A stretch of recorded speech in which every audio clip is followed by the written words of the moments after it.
You should be seeing, if your screen is on, you're going to see yourself.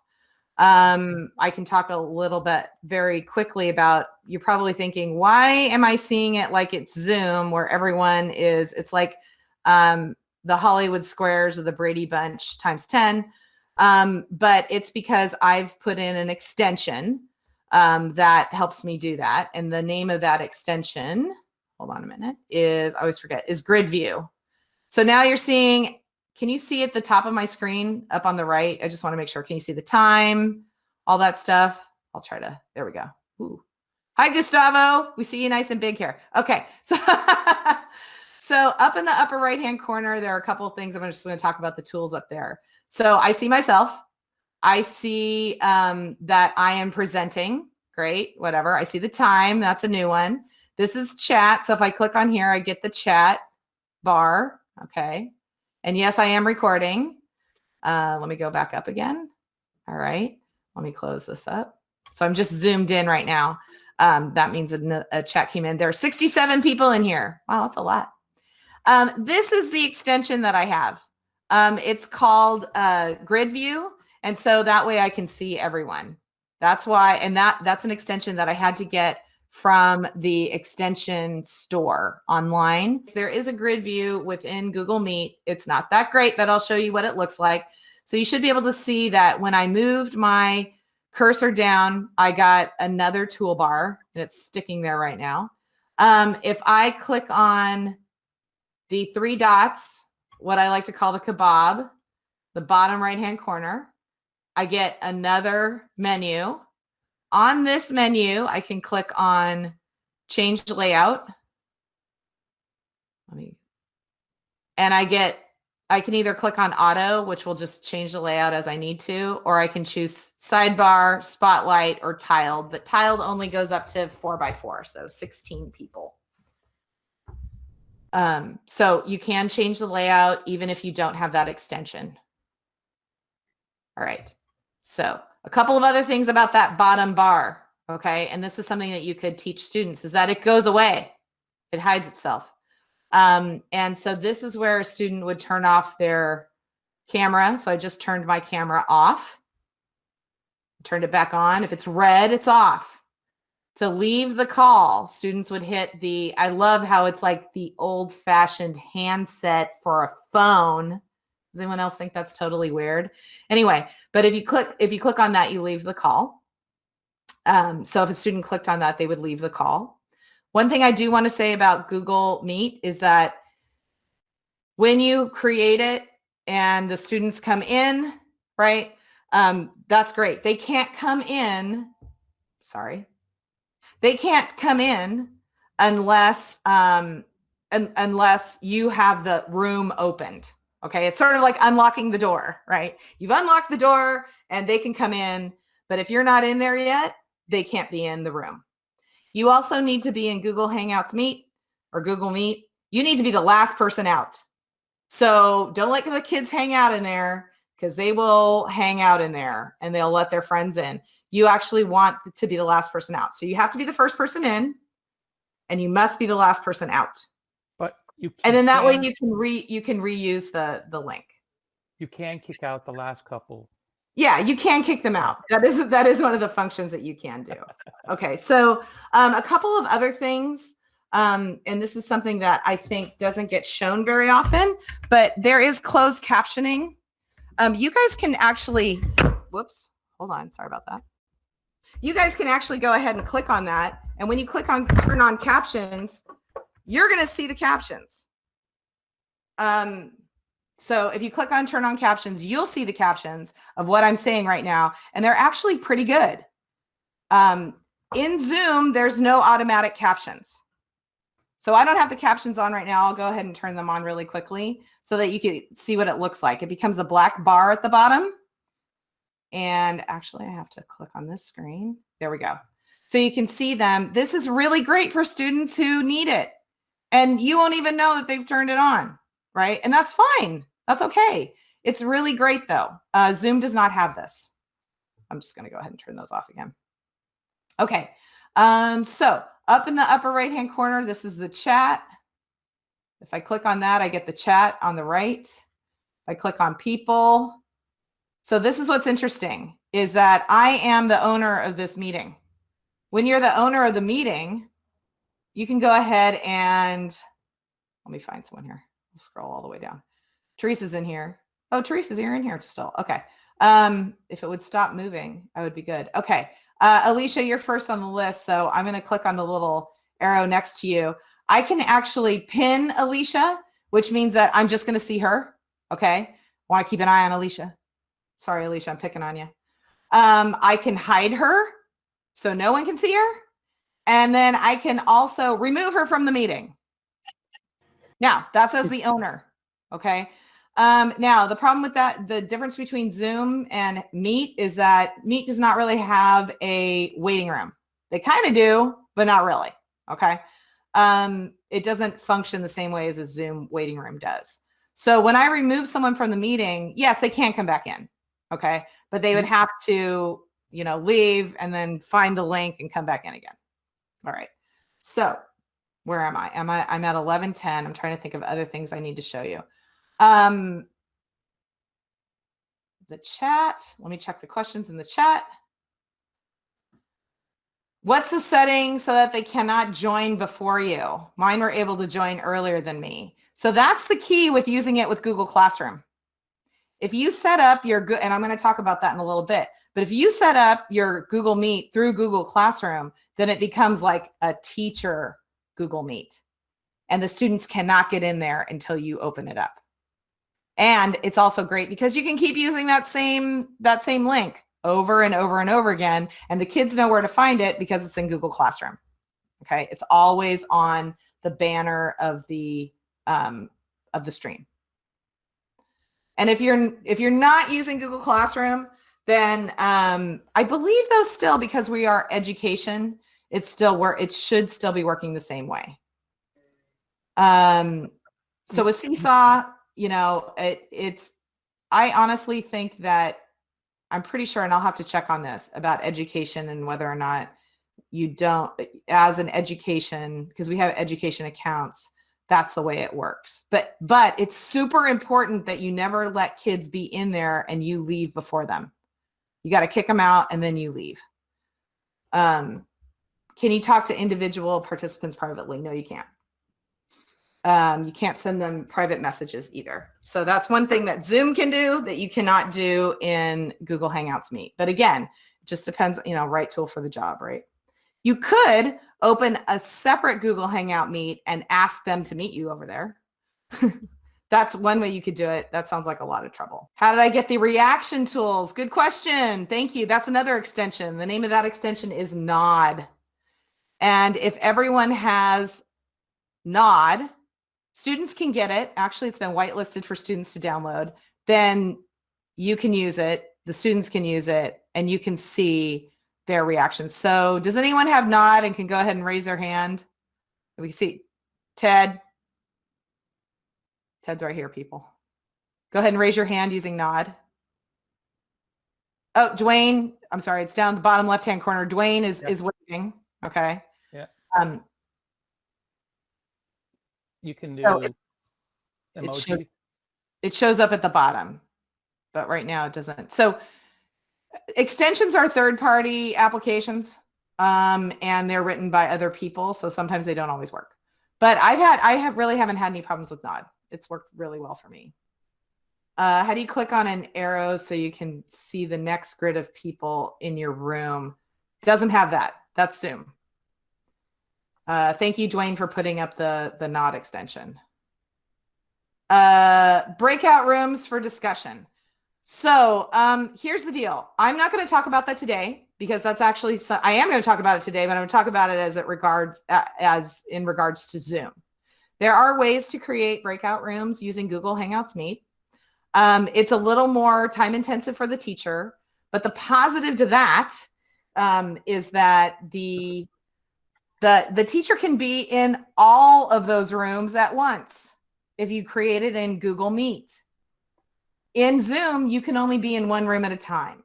So that's like a whole other level of management, right? Because they're not all together. So what I like about Google Hangout Meet is you set up several different meets. You have the kids leave the meet that you're all in together and go to the other one. Okay, that just takes training. It takes training for adults too. But they go to the other ones and you can have all of them on. You could be in one room, right? Your face showing, but off in the other rooms, you can hear everything. And I know teacher ears. Teacher ears work really well. So if someone drops an F-bomb, you're going to hear it. And you'll probably know who it was who said it, right? If you hear like the change in someone's voice and you know trouble's coming, you know, and you know to switch around between the rooms and see who's there and what's going on, right?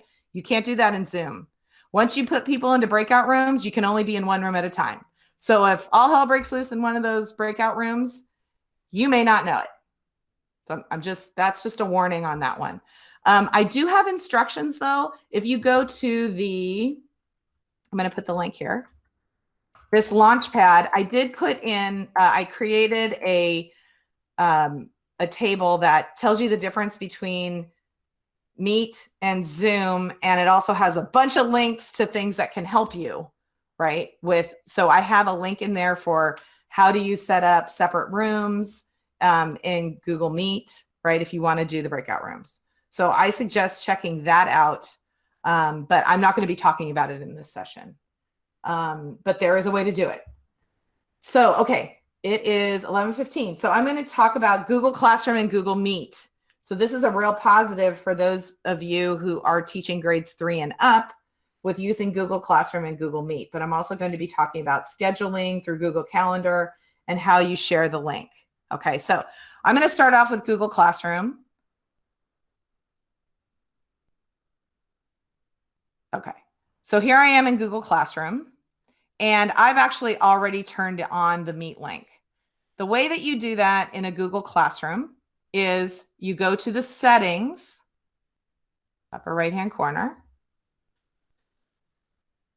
and you scroll down and you look for the Meet icon, okay? And what you can do here is, I have it already turned on, but it is not turned on automatically. That's not the default. So you would there's a way that you can just hit a little switch, it turns it on. This is the link, okay? If I click on the caret here, I can copy the link so I can paste it somewhere else if I need to. I can reset the link if I want to. But again, this is one of those secure ones where you have to be the first person in and you must be the last person out, okay? So where does it go? Great, I've got this link and I just told you that students have it's one-stop shop. They go to Google Classroom and they can see that link. I'm going to show you where that link is. Let me close this up a little bit. It's right here. So this is the stream page, first page of Classroom. It goes right here. Okay, so I'm the teacher right now. If I open this up, I'm going to go ahead and be able to open up the Meet. Okay, and yes, I can open up a separate Meet right now if I wanted to. And so that's always there. You can hide that link if you feel like it, but you know, kids, they copy and paste things anyway. They still can't get in if you're not in there, right? So just so you know, under settings, again, I'm going to go back to settings. I'm going to scroll down to Meet, and this is the little switch where I can make it visible to students. So I can turn this on and off as I need to. All right. The way that it looks like when it's off for you as a teacher, I'm going to hit save, is that the eyeball has a slash through it. That sounds very violent. But so that means that the students cannot see it, right? And I have to go back into settings to turn it back on. So just so you know, that's there. That's always there. You don't have to do a separate thing for that. So if you're going to set up, and I don't see any reason why, I mean, I think it would work for you to just open a classroom if you're not using Google Classroom, open a classroom and create that link, and that's your link for your classroom for the rest of the year. You would be able to just copy that link and paste it in wherever you need it, because that's what happens is that Google Meet just creates a link, and you can just paste that link anywhere you want for students to get in. And also, this is very important for you to note, students have to log in with their wccschools.org account in order to get into the Meet. I have it set up so that if someone from outside is trying to get in, I have to okay them. So it is kind of like a waiting room. Okay, so I'm going to show you really quickly how to do it through Calendar. So I'm going to go to my calendar. Don't freak out, people. There's a lot going on in this calendar. Okay. So let's say that I wanted to go ahead and schedule a Meet. So there are a couple of things you can do. I like this way because then I just get the link and it doesn't matter. It doesn't have to happen at that time. It just creates that link and you have it and you can use it anytime you want. Okay. They don't dump it. They don't make it so that it's only open at certain times. So I'm going to go ahead and create one. I'm going to create one for 8 a.m. tomorrow morning. Okay, I just clicked and what opens up is this pane that I can go ahead and put a little more information. I'm going to put example Meet. And all I have to do is click on add Google Meet video conferencing. Yay. That's it. Here it is. Here's the link. If I click on the little arrow here, I get the link a little bit clearer. I can just select it, copy it, and paste it in somewhere. And then if I forget what it is, I can just come back to this on the calendar. But I mean, I can also use the same link over and over again and just keep putting in things in my calendar if I want. But that's about it. Yes, I do have a button that says make it a Zoom meeting. I'm not going to. I've picked Meet for this one. So that's it. I'm just going to go ahead and close that and discard. Lori, Yeah. Lori, you have a question about Google Meet and Seesaw, and I'm not an expert at that as you are. I don't actually know that much about Seesaw, but what I can tell you is that if you create a Meet, right, through the calendar or through Google Meet, if you just go to meet.google.com, right, you can create one, you get that link, and you can just paste that link into Seesaw. Yeah. And it should make it live. Yeah, I know that. Yeah, it should work. Yes, you can definitely put your Meet link in without them. Oh yeah, without them being able to get in and out. Yeah. Again, this is an education account, so as long as you have to be the first person in, you must be the first person in. I did test that last year, and that did work for one that didn't go through Classroom. But I will double check on that. And then you have to be the last person out. So just remember that. That's like your mantra for Meet. First person in, last person out. Like the Marines, I guess. Okay. Let's see. Okay.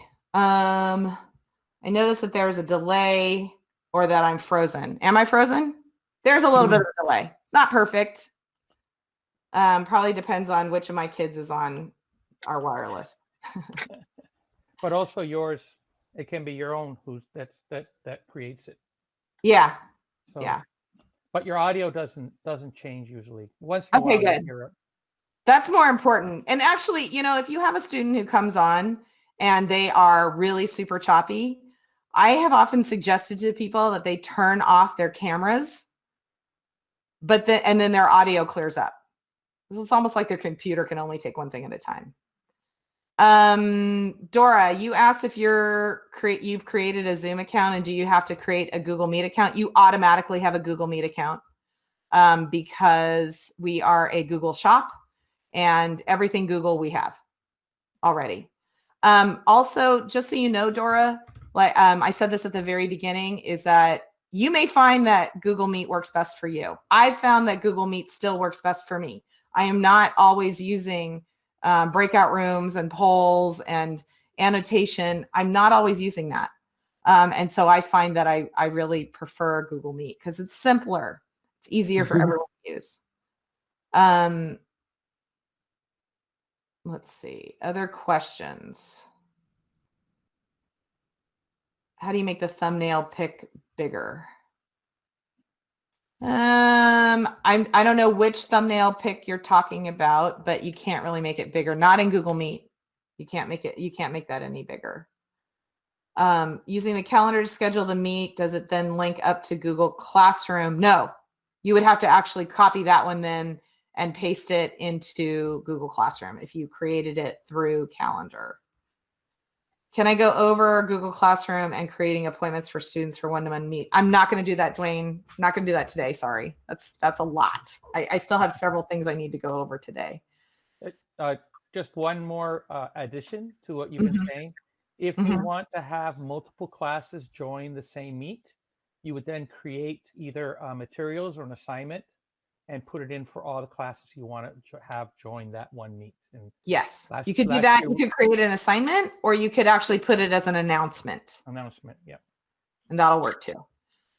Does it have a share your remote control option to the students? No. Make sure you're using. One thing I want to say about the district Zoom, please don't use the district Zoom for your family parties and church gatherings because IT knows.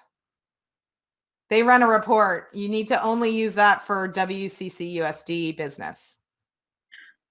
So I'm just warning you guys. They're not calling people. Well, they have had to speak to some people. Where do you click on calendar to get meets? So you have to create, I'll go through that again really quickly. You have to create the event. So I just click somewhere, create the event, add Google Meet video conferencing. And then I have to save it. So then it saves it. So once I save it, let me do that again. Example, right? Add Google Meet. I'm just going to click on save. Okay, so here it is.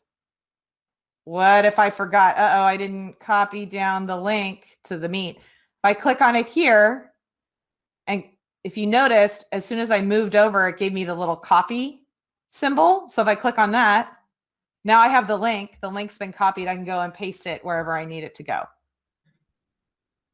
Okay, it is 11:20. Okay, still doing okay with time. Yay. All right. Are there any Google Meet extension must-haves? Good question. I would say I like Nod. Nod is good. I also like I really like the Meet Attendance. So Meet Attendance is another extension which actually runs so that it gives you attendance. It'll run like every few minutes and it gives you the attendance of who was there, which is great. Let's see. Oh, and the grid view, but the grid view only works. I don't know. It has its moments. It'll work for a very, very long time and then it'll just go crazy. So yeah. Right now I have all 81 people on my screen. Okay. So when presenting on Google Meet, wow, I don't. Yeah. When presenting on Google Meet, I don't see my students. What is the best way to present and see them at the same time?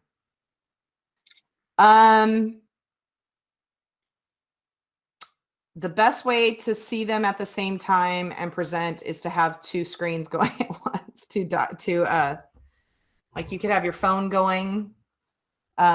You could have your phone be in you can be in as using your phone. Then you could see your students at least on your phone.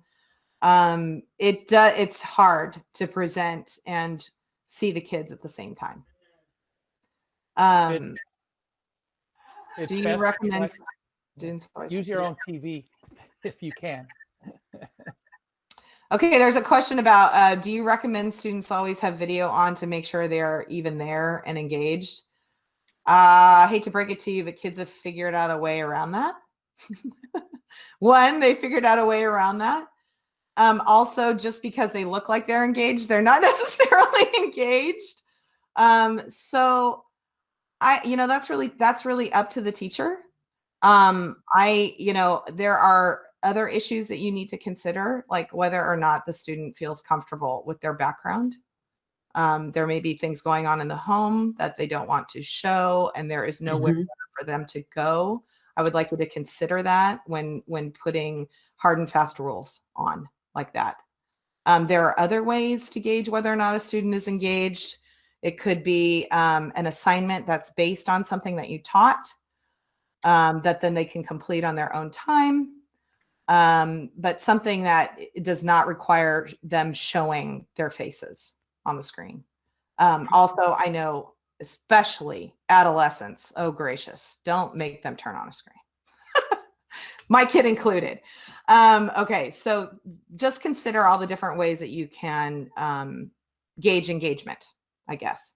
It could be that you use things like something like quizzes, where they can be on the screen and use their phones, or they can actually do the quizzes on the screen, right? They could stay in the Google Meet, things like that. Okay, let's see. Recommendation if you have to pull students from Google Meet or Zoom to attend an RSP session. Yikes. Whoo! Make sure you have your calendars synced up. I think that's the best way to do it, and you're going to have to figure it out with the teacher. Is it okay to use district Zoom for non-WCC USD, PD, and webinars?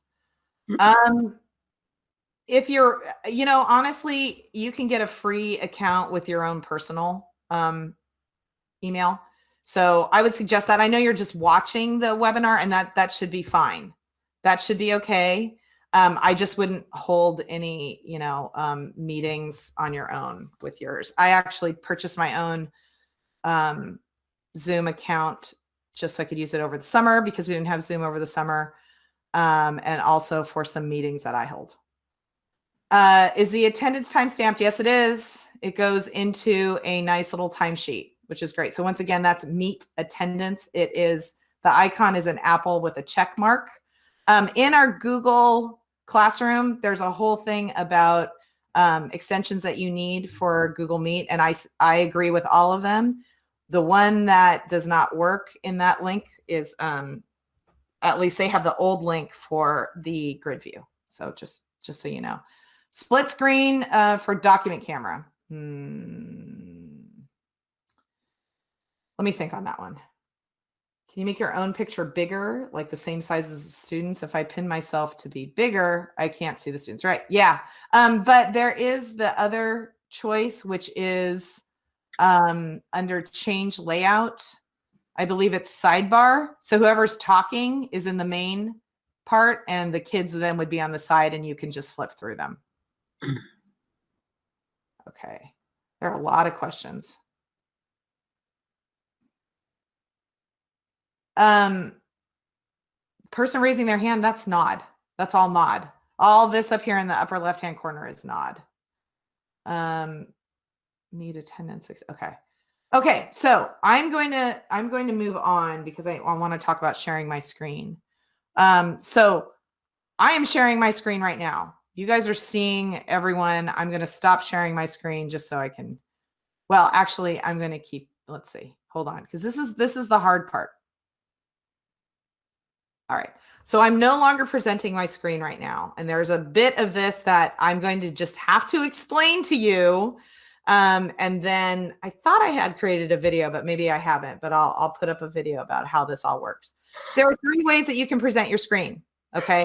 You can present the whole screen, which means it's going to show, that means if you're going to be flipping around between things, right?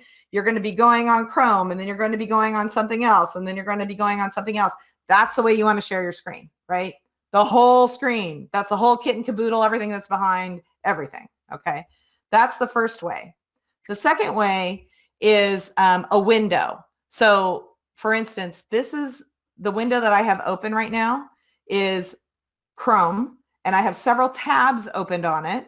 And that means that I could switch between tabs and you could see all of them. Okay. Every time I switched, you'd be able to see it, and I wouldn't have to do anything. Now, a Chrome tab is really great. So if I say, I'm just going to share this one tab, that is best for if you're doing video or animation.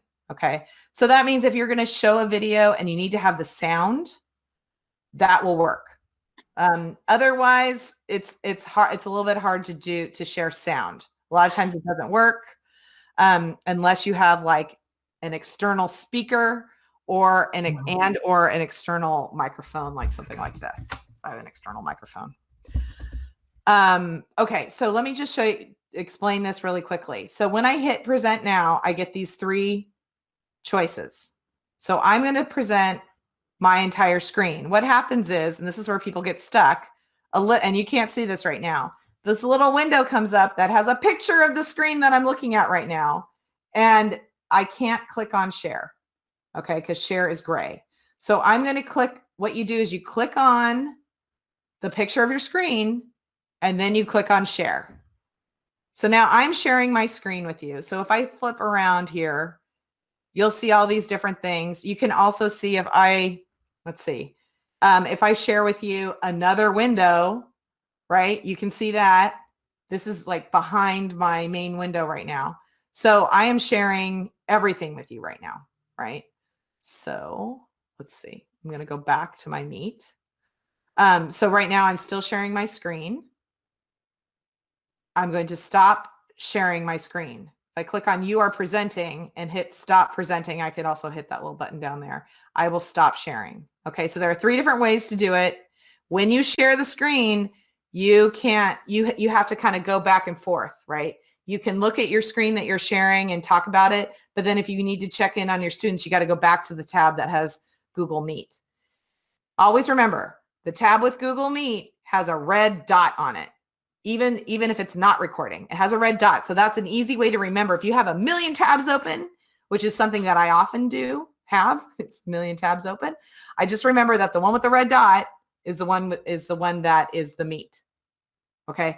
If you have more than one Meet opened up because you're using it for breakout rooms, yes, they all have the red dot. Just letting you know. Okay.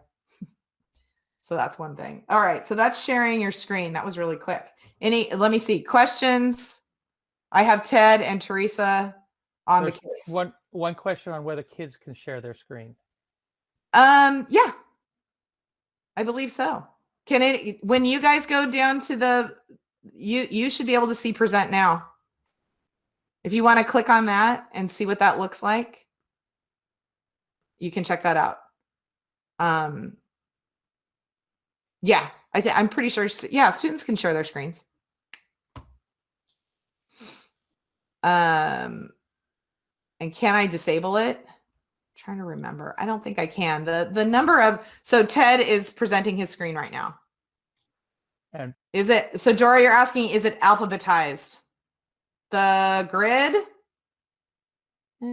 Yes, alphabetized by first name. Also if you click on people, that is alphabetized as well by first name. Do you Lori, someone's asking about co-hosts. Yeah. Okay. So other teachers are automatically co-hosts, but they're not able to do everything that you can. You have to be the owner of the meeting in order to like kick people out and mute them. But if another teacher comes in, you have a lot of the same rights as the main teacher or the owner. You can open it.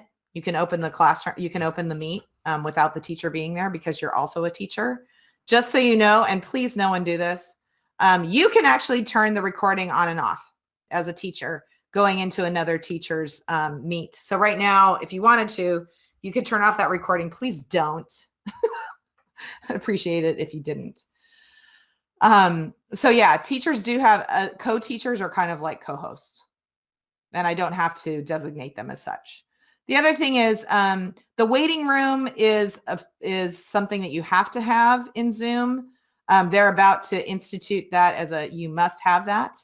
That's my understanding. And with Google Meet, you don't have a waiting room unless you're trying to come in from another domain. Okay, so as long as you're WCCUSD or WCCschools.org, you'll be able to get in. How did the other teacher get identified as a teacher? They have a WCCUSD.net account as opposed to a WCCschools.org account. So it could be another staff member, right? Okay. Any other questions? Oh, you have to uninstall the original GridView extension and then install the new one.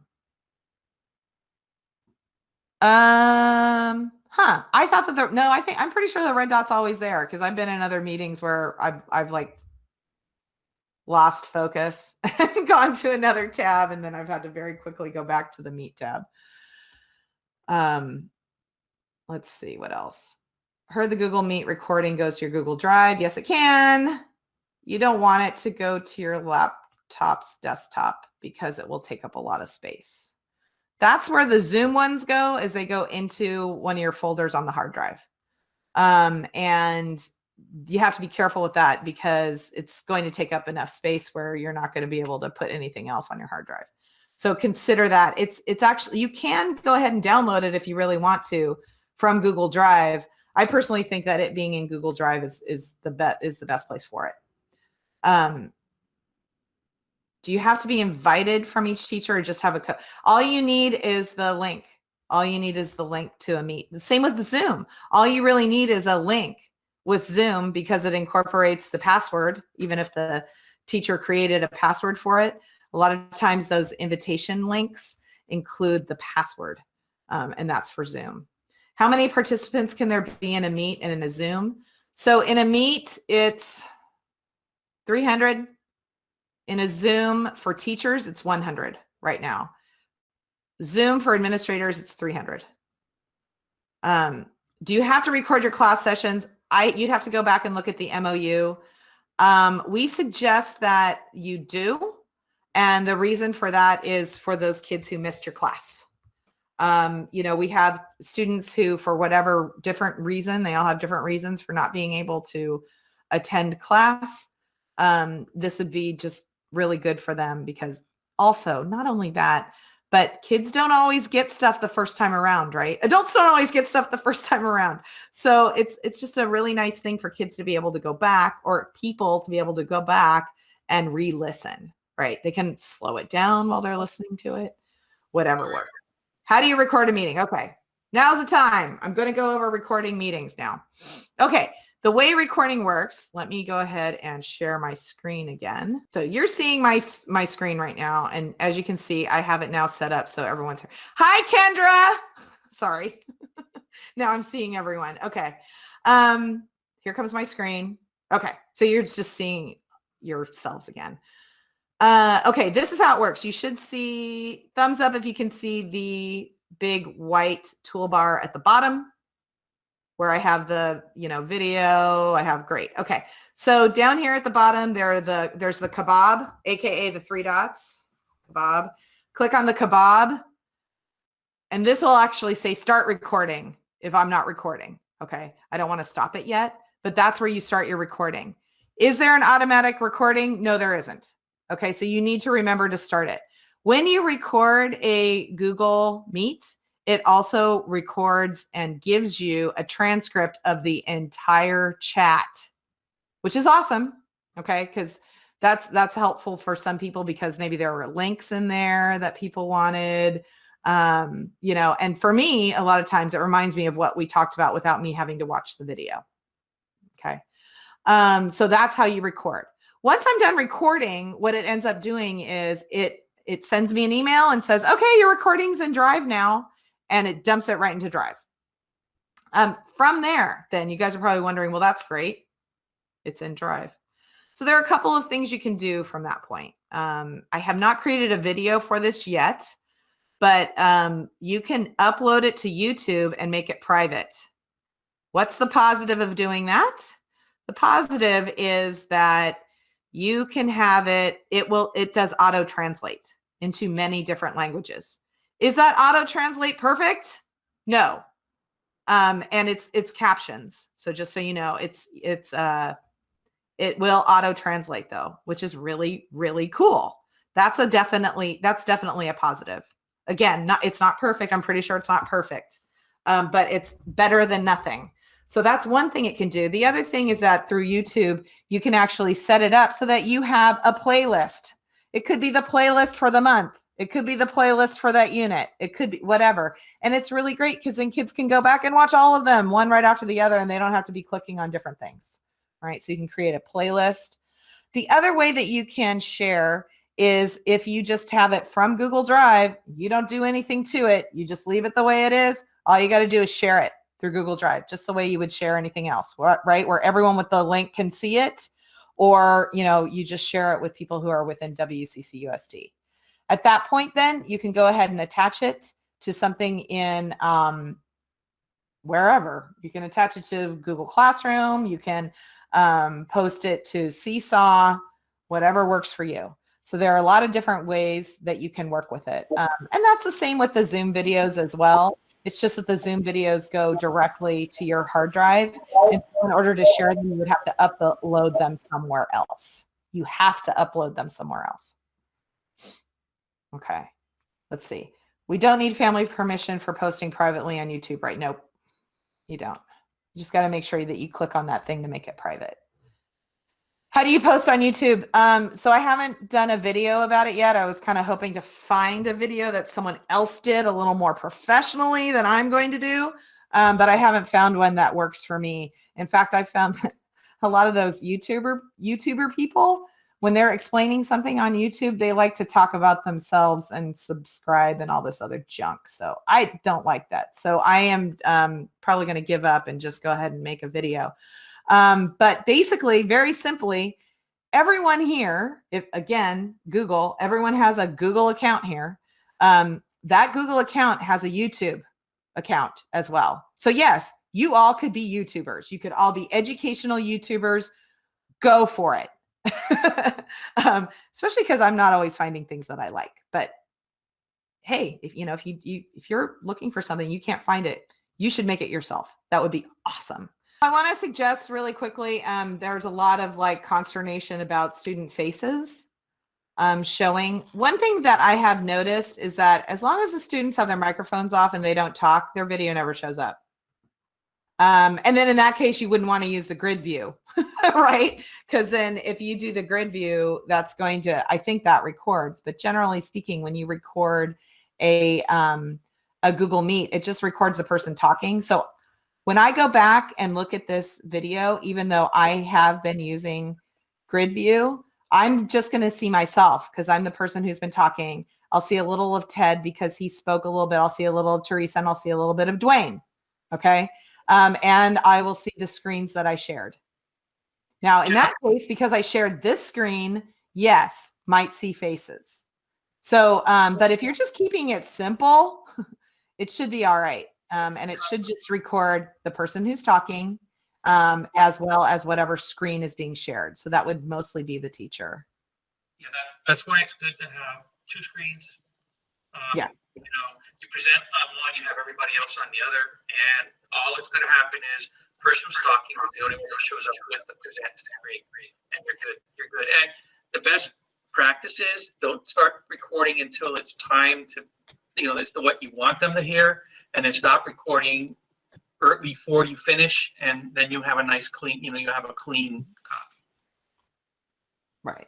So Diane, you said that once you recorded it in YouTube, you actually don't record in YouTube, you're actually recording in Meet in this case, and you are uploading to YouTube. How do you place it somewhere, or do you just tell people the title of it? It has a link. All YouTube videos have links. So let me just show you really quick. I'm still presenting, so I'm going to go in here, and let's just say I'm just going to go to regular old. Oh, this is my channel. I'm going to go to regular old YouTube, and let's say I'm going to watch this video, or this one. You guys, I don't know if you've seen these videos. Oh, the commercial. But oh gosh, geez. Anyway, so when you go to a video, down below it says share, and if you click on share, you get the link. Let me turn that down. Okay, you get the link. And so you can just click on share once it's been uploaded, and you can go to that video and you click on copy, but there's also another space there that gives you the link because you're the owner of that video. All right. So. Also, Lori. Yeah. In Google Classroom, there is actually a YouTube. You just put that link into the YouTube search bar, and it pulls up the, then you know you have the right YouTube. And you That's right. Post it as a material or an announcement or whatever. Thank you. That's true. We're actually, Christine, we're not actually linking our two screens. I actually have a Chromebook. That's what we're talking about. Two screens is that I've got my laptop going and I've got a Chromebook, but you can also use your phone. Okay. So we're not actually linking our two screens. It's not, in fact, that wouldn't be helpful. You can be in I've been in Google Meets and Zooms more than once using different devices. Can you show where that YouTube link is? So when you go to the, let's see. So if I'm just in regular old YouTube dashboard, I don't want to be in studio. Hang on a second.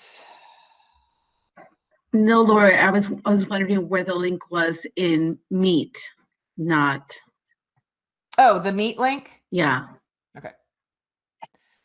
So it depends, right? Is it one that you started through Calendar or? No, I thought Ted just said that there's a way to go ahead and record the meeting right to YouTube. He was talking about from a YouTube video and linking it to your Google Classroom. Oh, okay. Sorry. Yeah. Okay. Question. Let's see. Can you copy or download other people's YouTube videos? You can, but it's not, I'm not sure unless you were wanting to make changes to their video. That would be hard to do. You can download YouTube videos. Honestly, I think that it just takes up space. If you want to use it, if it's already up on YouTube, then you can just share the link for others. So yeah, you can download, but there's like another application that you need to get in order to do that. And I don't even know if those still exist. How do we get rid of the commercials? I think that when they go through Classroom, I don't know if this is correct, but when they go through Classroom and watch it, that it does scrub the commercials. But I'm not sure about that. I had heard that. I don't know if that's true. Can we edit recordings with Adobe Premiere? Does recording download to? Yes, the recording downloads to an MP4. So you should be able to use Adobe Premiere if you have it. Otherwise, folks, if you're looking for something to do some simple editing, you can get Screencastify. And it's not that expensive. It's super cheap. It's something like $20 for the year. And that gives you a simple but very useful way to edit your videos if that's what you really want to do. I think Okay. And YouTube Studio. Marissa, you're a rock star if you figured out YouTube Studio, because I hated it to the point where I had to, I wasn't able to do all the things that I really wanted to do. So for editing, but that's great. You did use the setting, and yes, when you upload, you need to put it as unlisted, and then you have to share the link because then they won't be able to find it on YouTube.